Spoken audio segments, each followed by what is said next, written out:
A narrow fellow in the grass is the final one of Emily Dickinson's poems that we are going to study. Now, before reading this poem, pause the video for a second and ask yourself a number of questions. The first one is, do you like snakes? Why or why not? Make a list of words that you associate with snakes and divide them into 2 columns. A list of words that have positive connotations about snakes and a list of words that have negative connotations with snakes. Number 3 is that Dickinson frequently uses images from nature in her poetry, and we've seen this throughout the poems that we have studied that were written by Dickinson.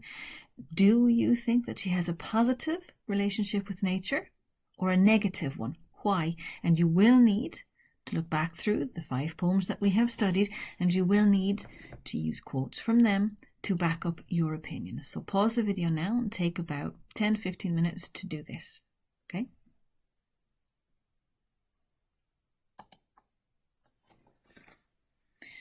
The poem then reads, a narrow fellow in the grass occasionally rides. You may have met him. Did you not his sudden notice is? The grass divides as with a comb, a spotted shaft is seen, and then it closes at your feet and opens further on. He likes a boggy acre, a floor too cool for corn, but when a boy and barefoot I more than once at noon have passed, I thought a whiplash, unbraiding in the sun, when stooping to secure it, it wrinkled and was gone. Several of nature's people I know, and they know me. I feel for them a transport of cordiality, but never met this fellow, attended or alone, without a tighter breathing and 0 at the bone. And then on the right-hand side there you have a vocabulary box. Rides, in this case meaning travels, shaft being a long, narrow body. Boggy acre, wet, muddy ground. Unbraiding is unravelling, because a whiplash is the lash part of the whip which can unbraid, can unknot itself. A transport of cordiality are strong feelings of affection for. Several of nature's people are different creatures and animals, and 0 at the bone is another example of Dickinson's idiomatic language, and it means chilled to the bone or feeling shivers down your spine. So how can we interpret this poem? Okay, now as I have said before, there are many interpretations to a poem, and you must be able to back up what you say about the poem using evidence from the poem itself. So one interpretation of it is that the speaker says that a snake occasionally travels through the grass. He asks, have we met the snake? And he points out how suddenly a snake appears. You can be walking through what you think is a completely clear and empty lawn, and the next thing you see a snake. In stanza 2, he explains this. Dickinson explains this as the speaker in the poem. The speaker in the poem is male. So in stanza 2, the speaker in the poem explains this, saying that when a snake passes you, you can see the grass parting as though someone was dividing it with a comb. Like imagine a young child having wet hair, a young girl, for example, having wet hair, and her mum parts her hair with a comb. This is what the snake does to a grass. You see the spotted body of the snake, and then the grass closes over the snake as it passes by your feet, and then the grass parts again further on as the snake moves away. So it's hard to see it approaching. It appears suddenly, and the grass parts as with a comb. Very strong image there. In stanza 3, according to the speaker of the poem, snakes like to live in wet, muddy ground or places where it's too cool to store corn. And the speaker says that when he was a boy, he often walked barefoot around the place at midday. And then in stanza 4, that continues, saying that he passed what he thought was a whiplash left outside by accident, and it was unravelling, it was unbraiding, unknotting itself in the sun. But when he bent to pick it up, it moved away because it was a snake. Okay, and it is important to note that in this poem, A Narrow Fellow in the Grass, Dickinson adopts the personality of a male speaker, thinking back to when she was a boy. In stanza 5, the speaker claims that he knows many animals and he loves animals. He has a feeling of cordiality towards them. In stanza 6, he says that he never, or whenever he meets a snake, he feels terror. He never ever meets a snake without feeling scared. He's chilled to the bone. He gets shivers down his spine. And he says it doesn't matter if he's with other people or by himself when he meets the snake, he has that same feeling of terror. Okay, that like somebody walking over his grave, a shiver down his spine, goosebumps, feeling chilled, okay, feeling cold with terror.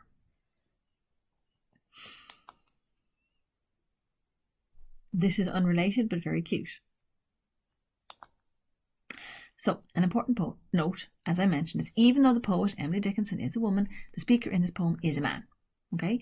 And the speaker is remembering back to when he was a boy. So it's even more complicated. It's another layer. So she's imagining that she's a male speaker who's thinking back to when the male speaker was a child. So there's more than one layer to that. In I Heard a Fly Buzz When I Died, Dickinson takes on the persona of a dying person. Okay? Similarly, in An Arrow Fellow in the Grass, she takes on the persona of a man. Okay? And again, that should be of. Okay, she is perhaps imagining, this is one suggestion that critics have made, she is perhaps imagining that she's a farmhand at her home in Amherst. 2 questions to stop and to think about. Why do you think she decides to make the speaker in the poem male? Why could she not write this poem from the point of view of a girl, of a young girl? And that second one there, how does the man feel about the snake? And for that one, you would need to back it up with evidence from the text. Okay, so again, pause the video, take a few minutes to answer those questions, and then continue on. Theme. Okay, so again, your subject or topic is your surface meaning of the poem. So this is a young boy meeting a snake in the grass. The theme is deeper. So the theme could be, or a major theme could be, religion and evil. It could be nature's dangerous side, or it could arguably be both. So remember that Dickinson's poems are ambiguous. There are 2 interpretations on the next slide. You pick the one that seems right to you. So whichever one you choose, whichever interpretation of the poem you choose, determines the theme of the poem, because it's your way of understanding the poem, it's your way of connecting with the poem. And remember that both ways of understanding the poem are correct because they can be supported with reference to the poem. So, blank screen. Interpretation number 1. Religion, evil. Theme of the poem. She's focusing on religion and evil, and we can then compare that to nature's dangerous side. Now, religion and evil. The snake represents evil and the devil. Okay?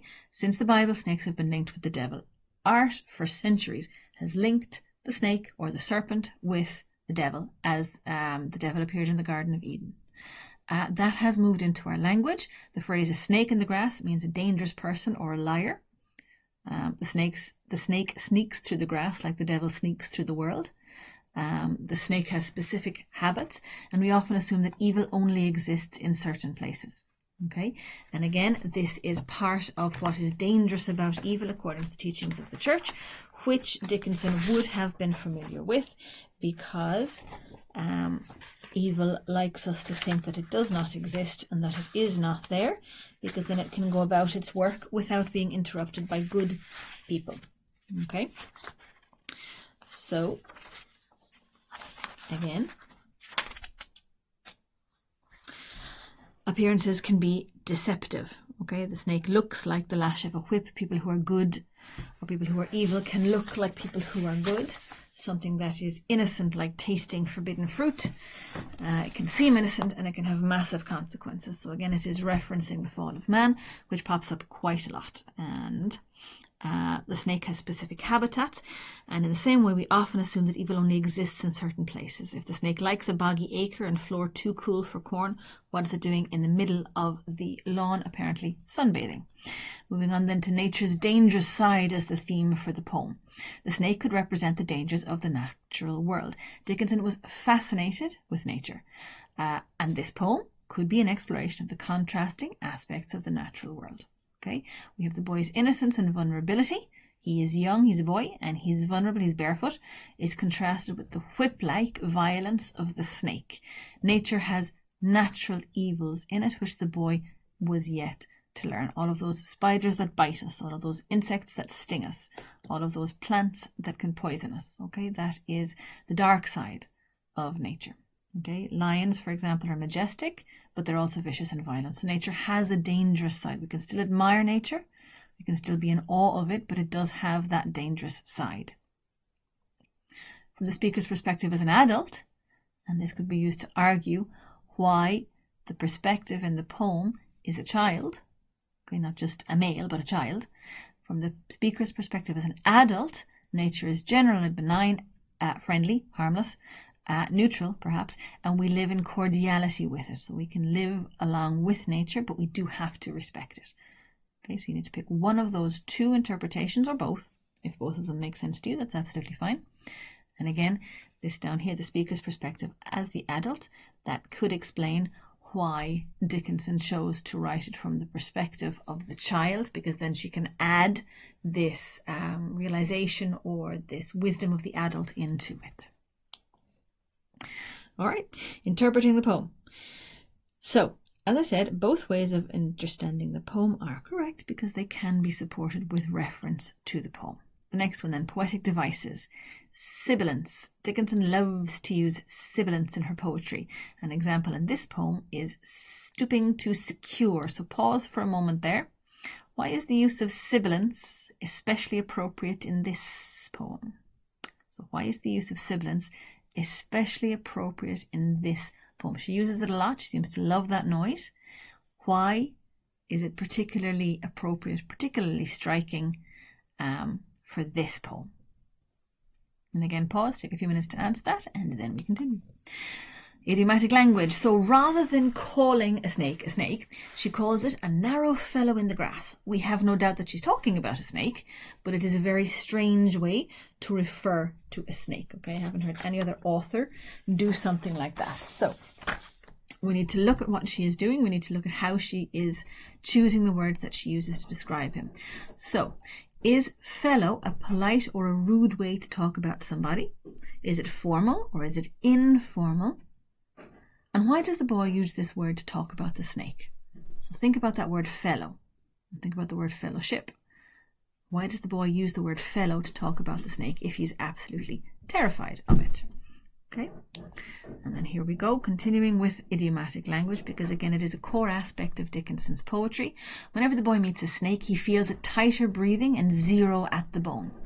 Dickinson could have used a phrase like a shiver down my spine or chill to the bone, but she chooses to invent a phrase as she does.